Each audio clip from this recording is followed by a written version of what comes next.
ಪ್ರತಿದಿನ ಇದನ್ನು ತಿಂದರೆ 100 ವರ್ಷ ಬದುಕುತ್ತೀರಿ. ಜಪಾನಿ ಡಾಕ್ಟರ್ ಶಿಫಾರಸು ಮಾಡಿದ್ದಾರೆ.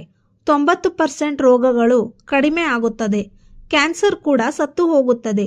ನಮಸ್ಕಾರ ಸ್ನೇಹಿತರೆ, ನಿಮಗೆ ಅನಿಸುತ್ತದೆ ನೀವು ಪ್ರತಿದಿನ ಸಸ್ಯಾಹಾರಿ ಊಟವನ್ನು ಮಾಡಿದರೂ, ಹಾಲನ್ನು ಕುಡಿದರೂ, ಪ್ರತಿದಿನ ಯೋಗ, ಎಕ್ಸಸೈಸಿಂಗ್, ವಾಕಿಂಗ್ ಮಾಡಿದರೂ ನಿಮ್ಮ ಕಾಲುಗಳಲ್ಲಿ ಪ್ರತಿದಿನ ನೋವು ಕಾಣಿಸುತ್ತಲೇ ಇರುತ್ತದೆ. ಬೆಳಗ್ಗೆ ಉಪಹಾರದ ನಂತರ ಸುಸ್ತು ಕಾಡುತ್ತದೆ, ತಲೆ ಸುತ್ತುತ್ತದೆ. ಮೇಲೆ ಏಳುವಾಗ ಕಾಲುಗಳಲ್ಲಿ ಒಂದು ರೀತಿಯಾದ ನೋವಾಗಿ ಕಂಪನ ಉಂಟಾಗುತ್ತದೆ. ಈ ಸಮಸ್ಯೆಗಳು ಕೇವಲ ವಯಸ್ಸಾಗುವುದರಿಂದ ಮಾತ್ರ ಬರುವುದಿಲ್ಲ. ನಿಧಾನವಾಗಿ ದೇಹವು ತನ್ನನ್ನು ತಾನು ಪುನಃ ಸ್ಥಾಪಿಸಿಕೊಳ್ಳುವುದು ನಿಧಾನವಾಗಿ ಕಡಿಮೆಯಾಗುತ್ತದೆ. ಇದು ಈಗ ನಿಮ್ಮ ದೇಹ ದುರ್ಬಲಗೊಳ್ಳುತ್ತಿರುವ ಒಂದು ಪ್ರಮುಖ ಪ್ರಕ್ರಿಯೆಯಾಗಿದೆ. ಆದರೆ ಸಂತೋಷದ ಸುದ್ದಿ ಏನೆಂದರೆ, ನೀವು ಈ ಪ್ರಕ್ರಿಯೆಯನ್ನು ಮತ್ತೆ ಮೊದಲಿನಂತೆ ಮಾಡಲು ಸ್ವಲ್ಪ ಊಟದಲ್ಲಿ ಬದಲಾವಣೆಯನ್ನು ಮಾಡಿಕೊಳ್ಳಬೇಕಾಗುತ್ತದೆ. ಇದಕ್ಕೆ ಯಾವುದೇ ರೀತಿಯ ಔಷಧಿಗಳ ಅವಶ್ಯಕತೆ ಇಲ್ಲ. ಡಯೆಟ್ ಮಾಡುವ ಅವಶ್ಯಕತೆಯೂ ಇಲ್ಲ. ಲಕ್ಷಾಂತರ ಜನರಿಗೆ 90 ರಿಂದ 100 ವರ್ಷಗಳವರೆಗೆ ಆರೋಗ್ಯಕರ ಜೀವನವನ್ನು ನೀಡಿದ 5 ಪ್ರಸಿದ್ಧ ಜಪಾನಿನ ಜನರು ಪ್ರತಿದಿನ ಅನುಸರಿಸುವ ಅದೇ ಸರಳ ನಿಯಮಗಳನ್ನು ಅನುಸರಿಸಿ. ನೀವು ಈ ಒಂದು ಸರಳವಾದ ಅಭ್ಯಾಸವನ್ನು ನಿಮ್ಮ ಜೀವನದಲ್ಲಿ ರೂಢಿಸಿಕೊಳ್ಳಿ. ಇದರಿಂದಾಗಿ ನೀವು ನಿಮ್ಮ ಜೀವನದಲ್ಲಿ ದೊಡ್ಡ ಬದಲಾವಣೆಯನ್ನು ಗಮನಿಸಬಹುದು. 1. ಮಧ್ಯಂತರ ಉಪವಾಸ. ದೇಹದ ನೈಸರ್ಗಿಕ ದುರಸ್ತಿ ವ್ಯವಸ್ಥೆಯನ್ನು ಹೇಗೆ ಸಕ್ರಿಯಗೊಳಿಸುವುದು ಎಂದು ನಿಮಗೆ ಚಿಂತೆಯಾಗಿರಬಹುದು. ಬೆಳಗ್ಗೆ ತಿಂಡಿಗೆ ಪರಾಟ, ಹಾಲು, ಬ್ರೆಡ್ ಏನೇ ತಿಂದರೂ ನಿಮಗೆ ಸ್ವಲ್ಪ ಸುಸ್ತಾದಂತೆ, ನಿದ್ರೆ ಬರುವುದು, ಮಾನಸಿಕ ಆಲಸ್ಯ ಉಂಟಾಗುತ್ತದೆ. ಆಹಾರ ಪದಾರ್ಥಗಳನ್ನು ಅರಗಿಸಿಕೊಳ್ಳುವುದಕ್ಕೆ ಸಾಧ್ಯವಾಗುವುದಿಲ್ಲ. ಬೆಳಗ್ಗೆಯಿಂದ ಸಾಯಂಕಾಲದವರೆಗೆ ನಿರಂತರವಾಗಿ ಆಹಾರ ಪದಾರ್ಥಗಳನ್ನು ಸೇವಿಸುವುದರಿಂದ ಶರೀರಕ್ಕೆ ತನ್ನನ್ನು ತಾನು ಸುಧಾರಿಸಿಕೊಳ್ಳಲು ಸಮಯ ಸಿಗುವುದಿಲ್ಲ. ಇದರಿಂದಾಗಿ ಮಾಂಸಖಂಡಗಳಲ್ಲಿ ನೋವು ಕಾಣಿಸಿಕೊಳ್ಳುತ್ತದೆ, ಸಹನ ಶಕ್ತಿ ಕಡಿಮೆಯಾಗುತ್ತದೆ, ಶರೀರದಲ್ಲಿ ಊತ ಕಾಣಿಸಿಕೊಳ್ಳುತ್ತದೆ. ಈ ಎಲ್ಲ ಸಮಸ್ಯೆಗಳಿಗೆ ನೊಬೆಲ್ ಪುರಸ್ಕಾರ ವಿಜೇತರಾಗಿರುವ ಜಪಾನಿನ ಡಾಕ್ಟರ್ ಯೋಶಿನಾರಿ ಓಸುಮಿ ಅವರು ಪರಿಹಾರ ಕಂಡುಹಿಡಿದಿದ್ದಾರೆ. ನಮ್ಮ ದೇಹವು ಅದ್ಭುತವಾದ ವ್ಯವಸ್ಥೆಯನ್ನು ಹೊಂದಿದೆ ಎಂದು ಸಾಬೀತುಪಡಿಸಿದ್ದಾರೆ. ಇದನ್ನು ಆಟೋಫೆಗಿ ಎಂದು ಹೇಳಲಾಗುತ್ತದೆ. ಇದು ಒಂದು ರೀತಿಯ ಪ್ರಕ್ರಿಯೆ ಇರುತ್ತದೆ. ಈ ಪ್ರಕ್ರಿಯೆಯಲ್ಲಿ ದೇಹದ ಜೀವಕೋಶಗಳು ನಿಮ್ಮನ್ನು ಸ್ವಚ್ಛ ಮಾಡಿ ಮತ್ತು ರಿಪೇರಿ ಮಾಡುತ್ತದೆ. ನಾವು ಪ್ರತಿದಿನ 12 ರಿಂದ 16 ಗಂಟೆಗಳ ಕಾಲ ಉಪವಾಸ ಮಾಡಿದ ನಂತರ ಈ ಪ್ರಕ್ರಿಯೆ ಸಕ್ರಿಯವಾಗುತ್ತದೆ. ಭಾರತದಲ್ಲಿ ವಿಚಾರ ಹೊಸದೇನೂ ಅಲ್ಲ. ಪ್ರಾಚೀನ ಕಾಲದಿಂದಲೂ ಆಯುರ್ವೇದ, ಹಿಂದೂ, ಮುಸ್ಲಿಂ, ಬೌದ್ಧ ಧರ್ಮಗಳಲ್ಲಿ ಉಪವಾಸದ ಪರಂಪರೆ ನಡೆಯುತ್ತಲೇ ಬಂದಿದೆ. ಪ್ರತಿದಿನ 2 ಹೊತ್ತು ಊಟ ಮಾಡಿ 1 ಹೊತ್ತು ಉಪವಾಸ ಮಾಡುತ್ತಾರೆ. ಈಗ ವಿಜ್ಞಾನದಲ್ಲಿಯೂ ಕೂಡ ಇದು ಸಾಬೀತಾಗಿದೆ. ಉಪವಾಸ ಮಾಡುವುದರಿಂದ ಶರೀರದ ಪ್ರಕ್ರಿಯೆ ದುರಸ್ತಿಗೊಂಡು ದೀರ್ಘಾಯುಷ್ಯ ನಮ್ಮದಾಗುತ್ತದೆ ಮತ್ತು ರೋಗಗಳಿಂದ ನಾವು ಪಾರಾಗಬಹುದು ಎಂದು ಜಪಾನಿನ ಸಂಶೋಧಕ ಡಾಕ್ಟರ್ ತಾಕಯುಕಿ ತೆರಿಯು ಅವರು ಹೇಳಿದ್ದಾರೆ. 12 ರಿಂದ 16 ಗಂಟೆಗಳ ಉಪವಾಸ ಚಯಾಪಚಯ ಕ್ರಿಯೆಯನ್ನು ಹೆಚ್ಚು ಮಾಡುತ್ತದೆ. ರಕ್ತದಲ್ಲಿ ನೈಸರ್ಗಿಕವಾಗಿ ಆಂಟಿ ಆಕ್ಸಿಡೆಂಟ್ಗಳು ಹೆಚ್ಚಾಗುವಂತೆ ಮಾಡುತ್ತದೆ. ಮಾಂಸಖಂಡಗಳ ದುರಸ್ತಿಯನ್ನು ಕಡಿಮೆ ಮಾಡುತ್ತದೆ. ಈ ಪ್ರಕ್ರಿಯೆ ವಯಸ್ಸಾದ ವ್ಯಕ್ತಿಗಳಲ್ಲಿ ತುಂಬಾ ಮುಖ್ಯವಾದದ್ದು. ಉಪವಾಸ ಶುರು ಮಾಡಿದ ಪ್ರಾರಂಭದಲ್ಲಿ ಇದು ಸ್ವಲ್ಪ ಕಷ್ಟವೆನಿಸಬಹುದು, ಆದರೆ ರೂಢಿಯಾದ ಮೇಲೆ ಇದು ನಿಮಗೆ ಅತ್ಯಂತ ಸುಲಭವಾಗುತ್ತದೆ. ರಾತ್ರಿ ಊಟವನ್ನು 7 ಗಂಟೆಯ ಒಳಗೆ ಮಾಡಿಬಿಡಿ. ಬೆಳಗ್ಗೆ 9 ಗಂಟೆಯಿಂದ 10 ಗಂಟೆ ಒಳಗೆ ತಿಂಡಿ ಮಾಡಬೇಕು.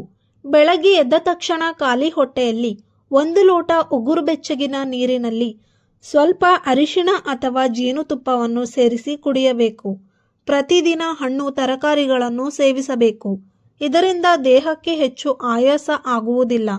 ಇದರಿಂದ ನಾವು ದೇಹಕ್ಕೆ ಸ್ವಲ್ಪ ವಿಶ್ರಾಂತಿ ಕೊಟ್ಟಂತಾಗುತ್ತದೆ. ಈ ಎಲ್ಲ ಆಹಾರಗಳು ಶರೀರಕ್ಕೆ ಪ್ರಾಕೃತಿಕ ಉಪಹಾರಗಳು.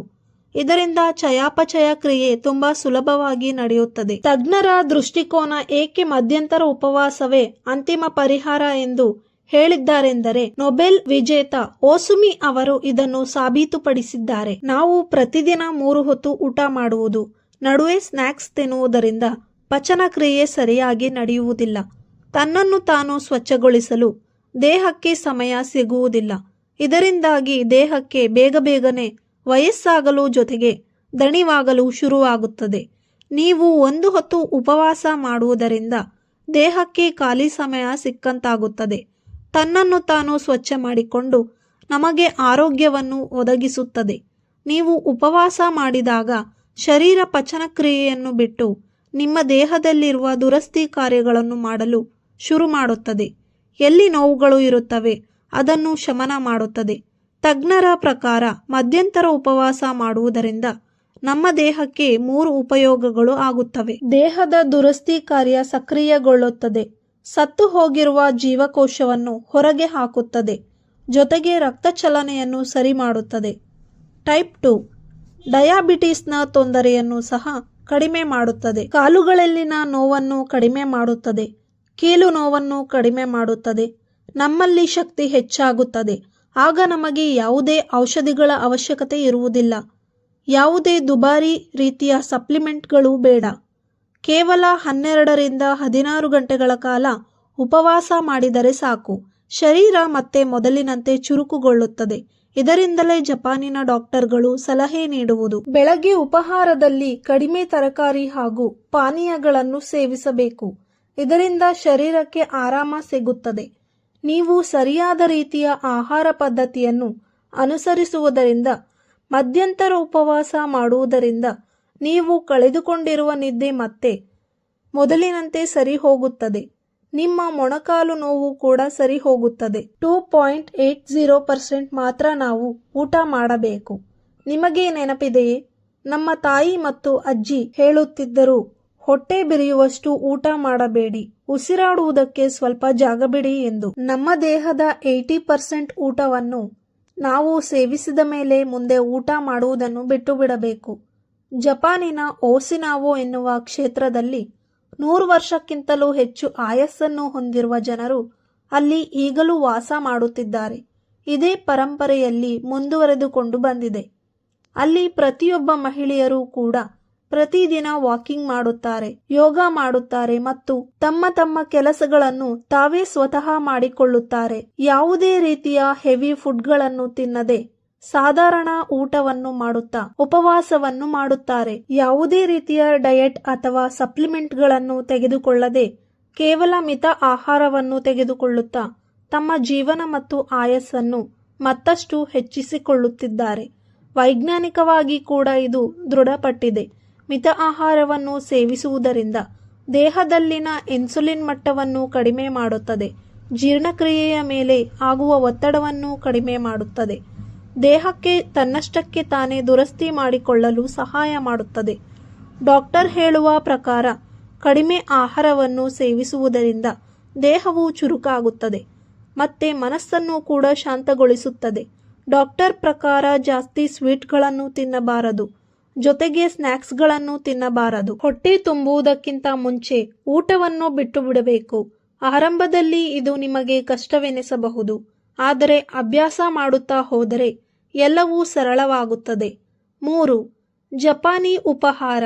ಜಪಾನಿಯವರು ಬೆಳಗ್ಗೆ ಉಪಹಾರದಲ್ಲಿ ಶುಂಠಿ ಹಾಕಿರುವ ಟೀ ಹಾಗೂ ತುಂಬಾ ಸಾಧಾರಣವಾದ ಆಹಾರ ಪದಾರ್ಥಗಳನ್ನು ಸೇವಿಸುತ್ತಾರೆ. ಅಲ್ಲಿನ ಡಾಕ್ಟರ್ ಹೇಳುವ ಪ್ರಕಾರ ನೀವು ಬೆಳಗ್ಗೆ ಎದ್ದ ತಕ್ಷಣ ಸರಿಯಾಗಿ ಸಮಯಕ್ಕೆ ಯಾವುದಾದರೂ ತರಕಾರಿ ಅಥವಾ ಹಣ್ಣಿನ ಜ್ಯೂಸ್ ಕುಡಿದು ಲಘು ಆಹಾರವನ್ನು ಸೇವಿಸಬೇಕು ಎಂದು ಹೇಳಿದ್ದಾರೆ. ತರಕಾರಿ ಅಥವಾ ಯಾವುದೇ ಹಣ್ಣಿನ ಜ್ಯೂಸ್ ಕುಡಿದ ಅರ್ಧ ಗಂಟೆಯ ನಂತರ ಶುಂಠಿ ಹಾಗೂ ಕರಿಮೆಣಸು ಹಾಕಿ ಟೀಯನ್ನು ಕುಡಿಯಬೇಕು. ನಂತರ ಸ್ವಲ್ಪ ಲಘುವಾಗಿ ಉಪಹಾರವನ್ನು ತೆಗೆದುಕೊಳ್ಳಬೇಕು. ಮಧ್ಯಾಹ್ನದ ಸಮಯದಲ್ಲಿ ಉಪವಾಸ ಮಾಡಬೇಕು. ನಂತರ ರಾತ್ರಿಯ ಸಮಯದಲ್ಲಿ ಮುಖ್ಯವಾದ ಆಹಾರವನ್ನು ಸೇವಿಸಬೇಕು.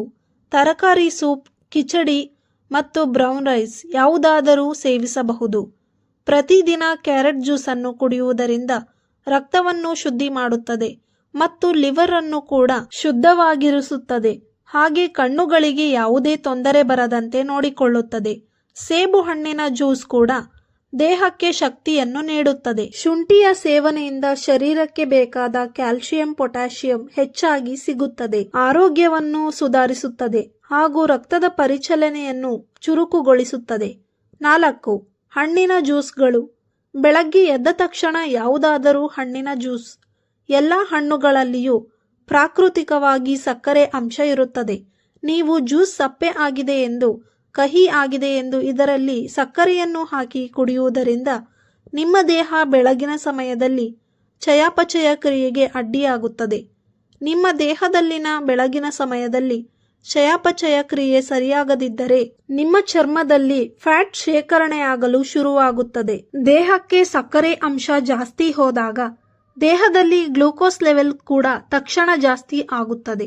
ಆದ್ದರಿಂದ ಹಣ್ಣುಗಳಲ್ಲಿ ನೈಸರ್ಗಿಕವಾದ ಸಕ್ಕರೆ ಅಂಶ ಮೊದಲಿನಿಂದಲೇ ಇರುತ್ತದೆ. ಅದಕ್ಕೆ ಮತ್ತೆ ಸಕ್ಕರೆಯನ್ನು ಸೇರಿಸುವುದು ಬೇಡ. ಹಣ್ಣು ಹಾಗೂ ತರಕಾರಿಗಳ ಜ್ಯೂಸ್ ಕುಡಿಯುವುದರಿಂದ ದೇಹಕ್ಕೆ ಹಲವಾರು ಲಾಭಗಳು ಆಗುತ್ತವೆ. ಅದರಿಂದ ಯಾವುದೇ ರೀತಿಯ ತೊಂದರೆ ಆಗುವುದಿಲ್ಲ. ಆದರೆ ಸರಿಯಾದ ಸಮಯಕ್ಕೆ ಇವುಗಳನ್ನು ತೆಗೆದುಕೊಳ್ಳಬೇಕು. 60 ವರ್ಷಗಳ ನಂತರ ಬೆಳಗ್ಗೆ ಎದ್ದ ತಕ್ಷಣ ದೇಹಕ್ಕೆ ಲಘುವಾಗದ ಆಹಾರವನ್ನು ತೆಗೆದುಕೊಂಡು ನಿಧಾನವಾಗಿ ಊಟೋಪಚಾರವನ್ನು ಶುರು ಮಾಡಬೇಕು. ಅನಾದಿ ಕಾಲದಿಂದಲೂ ಭಾರತದಲ್ಲಿ ಉಪವಾಸ ಮಾಡುವುದು ನಮ್ಮ ಹಿರಿಯರು ಹೇಳಿಕೊಟ್ಟಿರುವ ಒಂದು ಆಚರಣೆಯಾಗಿದೆ. ಹಿರಿಯರು ದೇವರ ಹೆಸರಿನಲ್ಲಿ ಉಪವಾಸ ಮಾಡಿ ಎಂದು ಹೇಳುತ್ತಾರೆ. ಏಕೆಂದರೆ ಅವರಿಗೂ ಗೊತ್ತಿತ್ತು, ಹಾಗೆ ಉಪವಾಸ ಮಾಡಿ ಎಂದರೆ ಯಾರೂ ಕೂಡ ಮಾಡುವುದಿಲ್ಲ. ಹಾಗಾಗಿ ದೇವರ ಹೆಸರಿನಲ್ಲಿ ಭಯ ಭಕ್ತಿಯಿಂದ ಉಪವಾಸ ಮಾಡಿ ಎಂದರೆ ಎಲ್ಲರೂ ಮಾಡುತ್ತಾರೆ. ಈ ಭಯದಿಂದಲೇ ಹಿಂದಿನ ಜನರು ಉಪವಾಸ ಮಾಡುತ್ತಿದ್ದರು. ಆದ್ದರಿಂದಲೇ ಅವರು 100 ವರ್ಷಗಳ ಕಾಲ ಆರಾಮವಾಗಿ ಆರೋಗ್ಯಕರ ಜೀವನವನ್ನು ನಡೆಸುತ್ತಿದ್ದರು. ನಿಮ್ಮ ಮನೆಯಲ್ಲಿಯೂ ಕೂಡ ಹಿರಿಯರು ಇರಬಹುದು. ಅವರು ಆಗ ಹೇಳುತ್ತಾರೆ, ಜಾಸ್ತಿ ಊಟ ಮಾಡುವುದಿಲ್ಲ, ಆಯುಷ್ಯ ಕಡಿಮೆಯಾಗುತ್ತದೆ ಎಂದು. ಮತ್ತು 2 ಹೊತ್ತು ಊಟ ಮಾಡಿ 1 ಹೊತ್ತು ಉಪವಾಸ ಮಾಡುವುದರಿಂದ ಜೀವನ ಶಕ್ತಿ ಹೆಚ್ಚಿಗೆ ಆಗುತ್ತದೆ. ಹಾಗೂ ನಮಗೆ ಬೇಕಾದ ಶಕ್ತಿಯು ಆಹಾರದಿಂದ ಸಿಗುತ್ತದೆ. ವಯಸ್ಸಾದ ಮೇಲೆ ತಂಗಳು ಆಹಾರವನ್ನು ದಯವಿಟ್ಟು ಸೇವಿಸಬೇಡಿ. ಇದರಿಂದ ನಿಮಗೆ ಯಾವುದೇ ರೀತಿಯ ಪೋಷಕಾಂಶಗಳು ದೊರೆಯುವುದಿಲ್ಲ. ಇದರಿಂದ ನಿಮ್ಮ ಆರೋಗ್ಯ ಹದಗೆಡುತ್ತದೆ. ಅಷ್ಟೇ ಅಲ್ಲದೆ ಹಿರಿಯರು ಮಾಡಿರುವುದು ಯಾವುದೂ ಸುಳ್ಳಲ್ಲ. ನಮ್ಮ ದೇಶದಲ್ಲಿ ವಿವಿಧ ಸಂಸ್ಕೃತಿಗಳಿಗೆ, ವಿವಿಧ ಭಾಷೆಗಳಿಗೆ, ವಿವಿಧ ರಾಜ್ಯಗಳಿದೆ. ಪ್ರತಿಯೊಂದು ರಾಜ್ಯದಲ್ಲೂ ಅವರದೇ ಆದ ಸಂಸ್ಕೃತಿಗಳು, ನಿಯಮಗಳು ಇವೆ. ನಾವು ಕೂಡ ನಮ್ಮ ಹಿರಿಯರು ಹೇಳುತ್ತಾ ಬಂದಿರುವ ಈ ನಿಯಮಗಳನ್ನು ಪಾಲಿಸುತ್ತಾ ಹೋಗೋಣ. ಇದರಿಂದ ನಮ್ಮ ಆರೋಗ್ಯವು ಕೂಡ ಚೆನ್ನಾಗಿರುತ್ತದೆ. ನಮ್ಮ ಆರೋಗ್ಯ ನಮ್ಮ ಕೈಯಲ್ಲಿ. ಸ್ನೇಹಿತರೆ, ಈ ಮಾಹಿತಿ ನಿಮಗೆ ಇಷ್ಟವಾಗಿದ್ದಲ್ಲಿ ತಪ್ಪದೇ ಲೈಕ್ ಮಾಡಿ, ಶೇರ್ ಮಾಡಿ ಹಾಗೂ ನಮ್ಮ ಯೂಟ್ಯೂಬ್ ಚಾನಲ್ ಅನ್ನು ಸಬ್ಸ್ಕ್ರೈಬ್ ಮಾಡಿ. ಧನ್ಯವಾದಗಳು.